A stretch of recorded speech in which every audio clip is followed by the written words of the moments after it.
Salam Jemaat Tuhan, salam jumpa dalam acara Light of Revival pagi ini. Firman Tuhan yang akan kita baca terambil dalam Injil Markus pasal 14 ayat 55. Imam-imam kepala malah seluruh mahkamah agama mencari kesaksian terhadap Yesus supaya ia dapat dihukum mati, tetapi mereka tidak memperolehnya karena benci. Saudara-saudara yang dikasihi Tuhan Yesus Kristus, kita tahu bahwa imam-imam kepala, tua-tua Yahudi dan ahli-ahli Taurat sangat membenci Yesus. Mereka selalu mencari-cari kesempatan untuk menemukan kesalahan Yesus dan itu dijadikan sebagai bahan untuk menjatuhkan hukuman mati kepada Yesus. Dan saat itu mereka temukan, mereka pada akhirnya membawa Yesus ke hadapan mahkamah agama untuk diadili.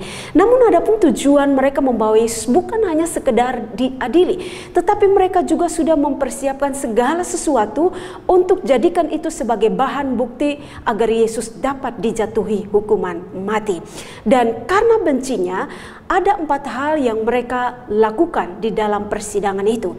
Yang pertama, di dalam ayatnya yang ke-55 dikatakan bahwa mereka mencari kesalahan Yesus, namun tidak mereka temukan. Yang kedua, karena benci, maka di dalam ayatnya yang ke-56 hingga ayatnya yang ke-59, mereka mendatangkan orang-orang supaya memberikan kesaksian palsu agar hukuman bisa dijatuhkan kepada Yesus.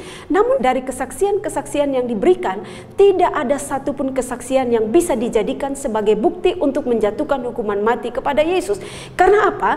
Dikatakan bahwa kesaksian-kesaksian mereka itu saling bertentangan satu dengan lainnya. Yang ketiga, karena benci, maka di dalam ayatnya yang ke-60 hingga ayatnya yang ke-64 berdasarkan pengakuan Yesus bahwa Yesus adalah Mesias anak Allah, mereka menganggap Yesus menghujat Allah dan mereka menuntut imam besar supaya Yesus dijatuhi hukuman mati karena dia telah menghujat Allah. Dan yang keempat di dalam ayatnya yang ke-65, karena benci maka mereka mulai menghina dan mereka mulai menghujat Yesus. Saudara-saudara yang terkasih, kita melihat karena benci yang sangat dalam dari imam-imam kepala, tua-tua Yahudi dan ahli-ahli Taurat. Mereka melakukan segala macam cara untuk menjatuhkan hukuman mati kepada Yesus. Nah, apa yang dilakukan oleh mereka ini? Bukankah ini juga sering terjadi dalam kehidupan kita?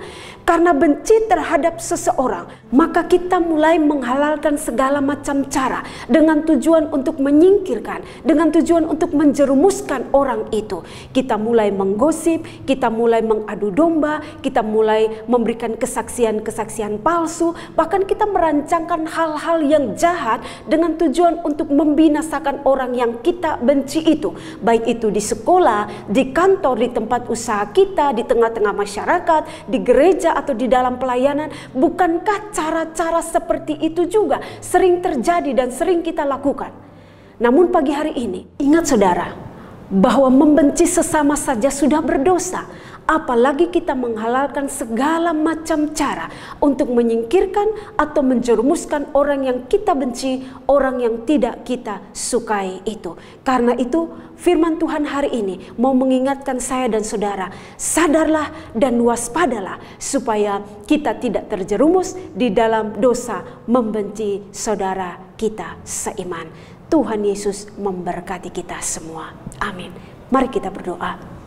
Bapa, kami bersyukur, kami berterima kasih untuk firman Tuhan pagi hari ini.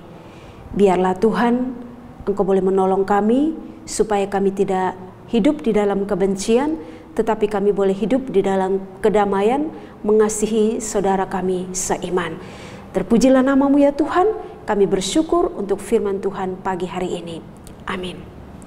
Jemaat Tuhan, teruslah jadikan firman Tuhan sebagai pelita dan terang bagi jalan hidup kita. Selamat menyongsong Jumat Agung. Tuhan Yesus memberkati kita. Shalom.